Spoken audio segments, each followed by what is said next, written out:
good morning to employees covered by EPF 95 and EPF 95 pensioners. Today, let us discuss about para number 26(6) of Employees Provident Fund Scheme 1952. First of all, I want to tell you that in central government, right from the lowest cadre, that is office boy, peon, attender, cleaner, kalasi, to the highest cadre, cabinet secretary, is covered by the same pension scheme with the same rules. That is old pension scheme to those who got appointed up to 31/12/2003. In the same way, in state governments also, right from office boy, peon, attender, kalasi, to the highest employee for whom state government decides pay scales from time to time. These employees also, from top to bottom, covered by the same pension scheme with the same rules. And moreover, pension scheme, the alternative to pension scheme is contributory provident fund scheme. And there are some government establishments such as central government undertakings, state government undertakings, and also some organizations just like National Savings Organization under central government, Khadi and Village Industries Commission under central government, state level cooperative banks, district level cooperative banks, state level corporations such as SC, ST and BC corporation. These people are also government employees, but they work in separate establishments under the control of either central government or state government. Whereas some employees directly work under government and they are called central government employees and state government employees. When central and state government employees, right from top to bottom, covered by the same pension rules, why not these people who work in government undertakings, government establishments, should not be covered by the same rule with regard to contributory provident fund scheme? That is the issue we are discussing today. Now I have the first annual report of EPFO, that is for the period from 1/11/1952 to 31/3/1954. That is the first annual report released by Employees Provident Fund Organization after its formation from 1st November 1952. 1st November 1952 is also called as EPFO Formation Day. But prior to this, President of India promulgated an ordinance on 15th of November 1951, the Employees Provident Funds and Miscellaneous Provisions Act. That act was implemented through an ordinance by President of India on 15th of November 1951. Gradually it spread to many of the industries, and the appointed day fixed by the central government is 1st November 1952. At the inception of the implementation of Employees Provident Funds and Miscellaneous Provisions Act, there used to be only one scheme, that is called Employees Provident Fund Scheme 1952. And as per the first annual report, only private establishments are covered by the Act. They are cement factories, cigarette factories, electrical, mechanical, or general engineering products factories, iron and steel factories, paper mills, and textile mills. All these are in private sector only, because by that time we just completed 5 years only after getting independence. That's why government undertakings have not sprung up at that time. That's why all these are private establishments. And the total number of employees covered are only 5,42,904. Whereas, as per the reply given in Lok Sabha recently, the present contributing employees are nearly more than 6 crore 30 lakh. That means the membership has risen to more than 100 times when compared to 5,42,904 employees covered initially by the Employees Provident Funds and Miscellaneous Provisions Act. The total establishments initially covered are only 1,267. Out of 1,267, 604 establishments are textile mills, and their employee strength is 3,97,866. This means the Act initially covered only private employees. Later on, when government started establishing undertakings, they also came under Contributory Provident Fund scheme. But on the other hand, when the Act was implemented, government prescribed ceilings. Why ceilings? Because the management has to contribute to matching contribution along with the employee. That's why, to give some leverage to managements, they prescribed ceilings. That means the first ceiling is only 300 rupees.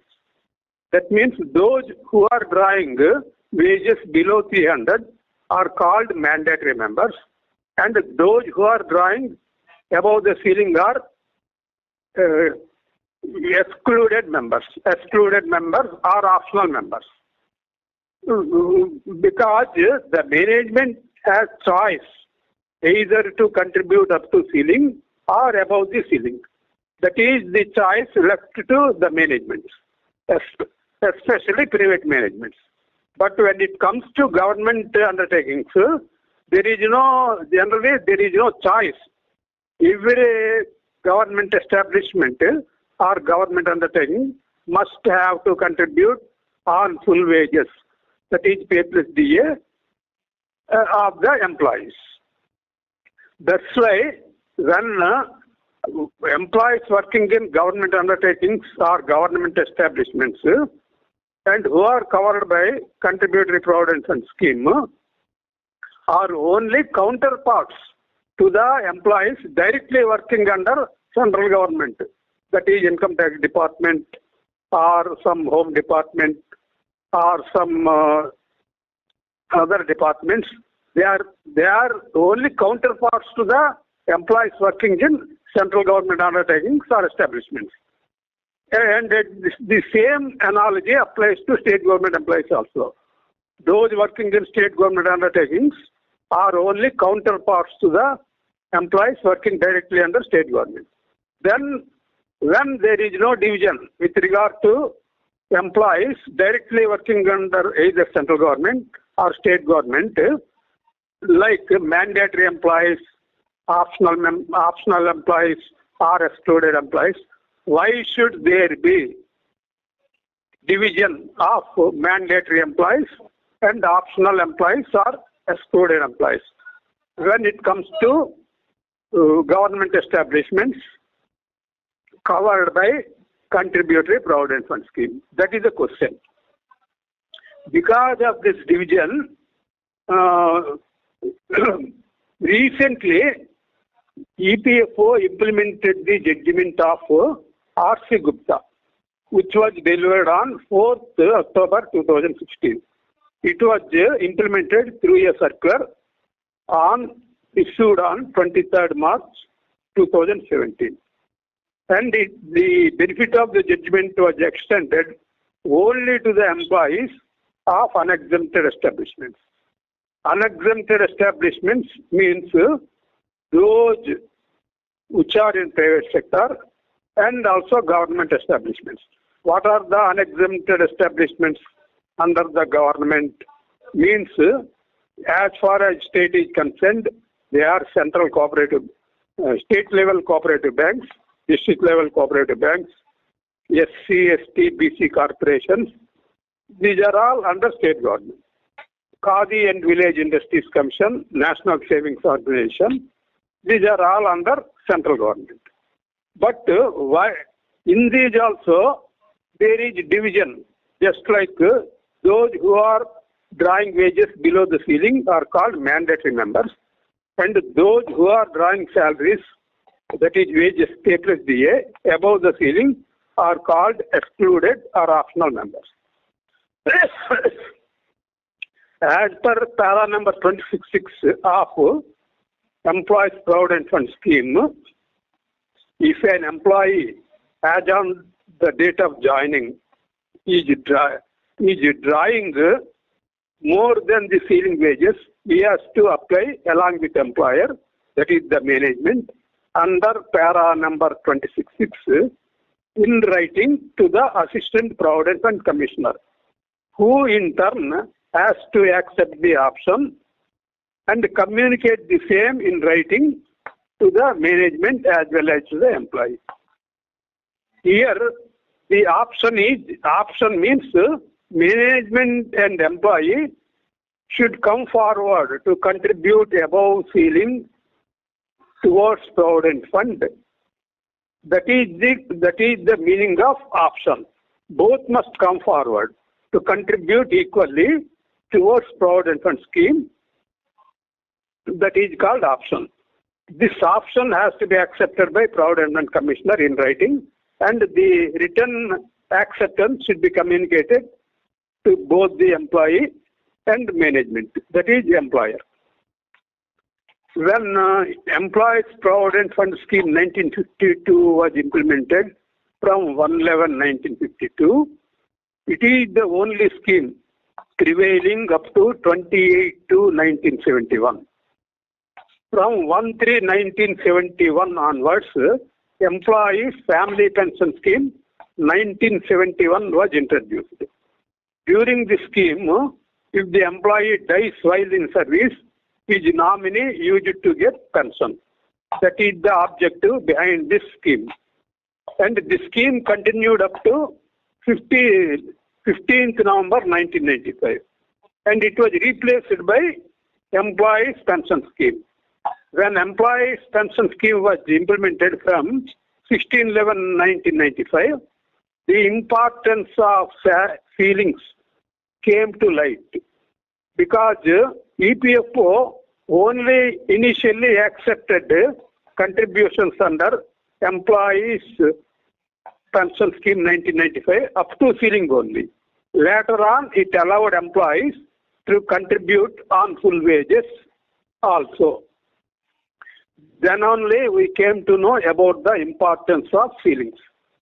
During the implementation of Employees Family Pension Scheme 1971, the contributions are only up to ceiling.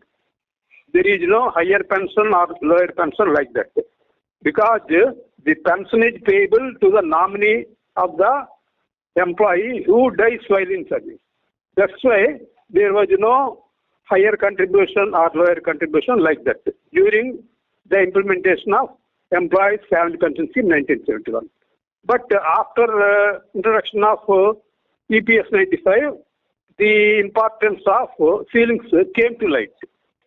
That's why, as per the judgment of R.C. Gupta and as per the circular of 23rd March 2017, many employees from government government establishments, such as the cooperative banks, SCST corporation, BC corporation, likewise Khadi and Village Industries Commission, National Savings Organization. From these organizations, some employees applied for higher pension. They were asked to pay the difference, and they paid the difference along with interest, and they were sanctioned higher pension. They continue to draw higher pension for some time.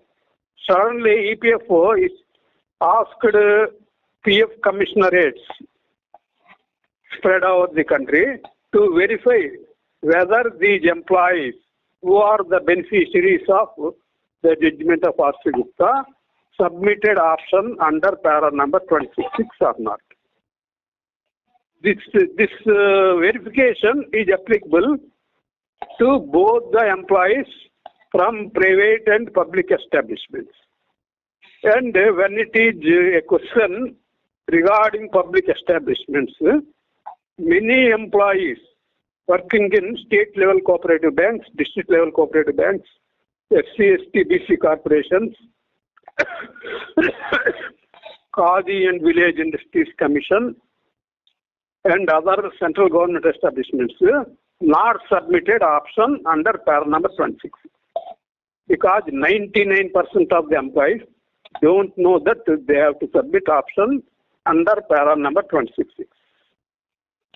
That's why several employees unable to submit a copy of the option form under para number 26. Then EPFO stopped their higher pension and restored their pension up to ceiling. And they then approached their advocates. And what did the advocates done at that time was they filed cases in the high courts stating that without giving show cause notice, EPFO stopped higher pension. That is the question they posed to the high courts. And high courts gave orders that high courts ordered EPFO to first issue show cause notice, then effect recovery basing on the reply. Accordingly, EPFO issued show cause notices, but employees were unable to give any reply. If somebody replied, they simply stated that they have not submitted option under para number 26. This is happened exclusively for those working in government establishments. After receiving the replies, EPFO totally stopped higher pension and restored pension under ceiling. This is the thing happened. But at that time, no employee asked why should we be covered by para number 26? Because we are only counterparts to the central government or state government employees. But due to our fate, we joined in government establishments. That's all. That is the difference. But we are government employees. But this question, nobody posed through their advocates before the high courts.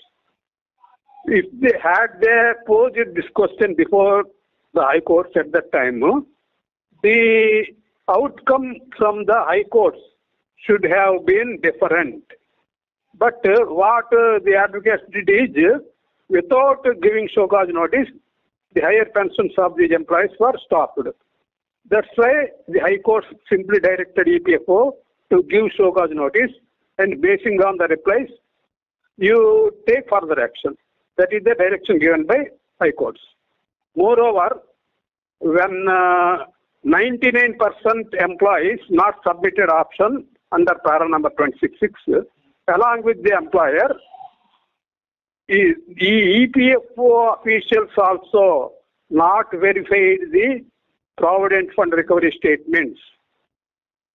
Duly looking into the fact that the contributions received are more than the ceiling, and it is not followed by the option form.